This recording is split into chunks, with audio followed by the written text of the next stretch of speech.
All right, thank you, Ray. Well, if you're the type of person who tunes into new MR events, you can hardly have missed the whole library of behavioral economics books that have poured out of the typewriters of various academics in the last few years. Nudge, Thinking Fast and Slow, and Predictably Irrational, among others, have hammered into us the idea that we're all irrational. We don't make choices that are in our best interests, and we're always making mistakes. We don't even know what we want in life. How can we be trusted to make our own decisions?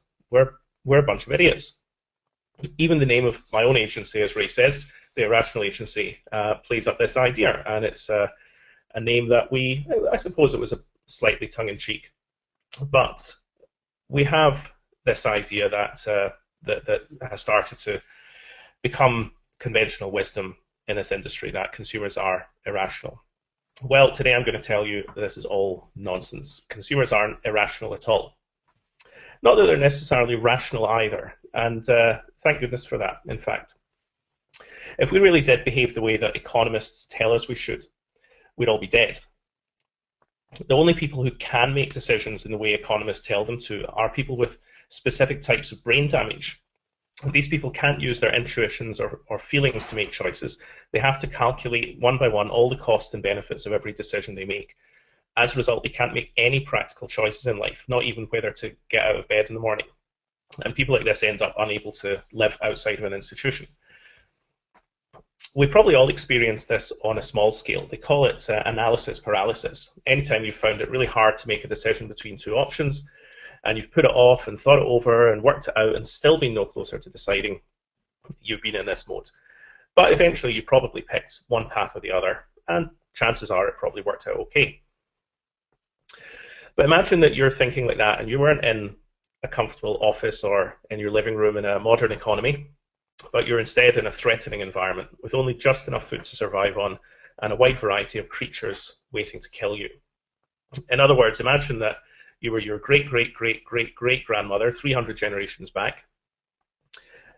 And imagine that you're there on the savannah and you stop to calculate and weigh up the potential costs and benefits and the associated probabilities of every decision before you make any choices. It wouldn't be long before you ended up as lion food. So any rational person, and this is the economist's definition of rational, people who weigh up all those costs and benefits and discount them by the time that things are going to happen and the probability that they're going to happen. Any person who's economically rational in that way would have been quickly eaten out of the gene pool. Only those who are willing to make decisions quickly, find shortcuts, and basically do what's good enough would have survived. And those people are your ancestors and mine, and the ancestors of all the consumers who buy our products. It's not just a matter of whether our brains are big enough or if we just happen to be a bit too stupid and slow to calculate the right answers. It's mathematically impossible for any imaginable creature to calculate all the pros and cons and predict all the future consequences of their actions and weigh them up and make decisions every minute or every second of the day. If you dedicated all the computers in the world, programmed by the smartest programmers, had them operated and assisted by all the people in the world, and gave them 100 years to calculate the exact right answer for what's the best sandwich that you should order today, they wouldn't even be able to do that. There's too much information in the world. It's a complex place, and everything influences everything else. Nothing and nobody could possibly process all that, even given an infinite amount of time to do it, and certainly not in time to dodge that lion. It's just not an option. So instead of calculating everything, we use heuristics. Heuristics, contrary to the impression given in some of those books, they're not flawed or error-prone ways of thinking. They're not mistakes that we make. They're actually brilliantly designed techniques to let you make a good enough decision in less than a second, less than a fraction of a second, 99.9% of the time, usually without even being aware that you're doing it.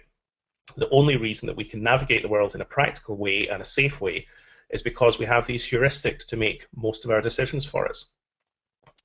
The heuristics are what let us choose products we know we'll like. They're what help us to drive to work safely, or even talk to people without having to calculate and plan out every individual sound that every word will be made up of. It's heuristics also that tell us what brands we can trust and let us know we're not being ripped off by a high price. So that one time in 1,000 that the heuristics don't give us the right answer, well, there's still a better hit rate than any computer algorithm you can think of. Sure, algorithmic step-by-step rational calculations can give us the right answer to a very small number of carefully defined mathematical problems.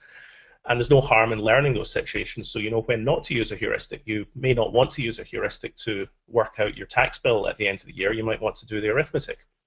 But don't start believing the heuristics are wrong or bad or useless. And above all, don't let them tell you consumers are irrational, not even someone who runs an agency named after irrationality. Sometimes I wish we just picked a nice acronym like GFK or TNS or new MR, but there you go.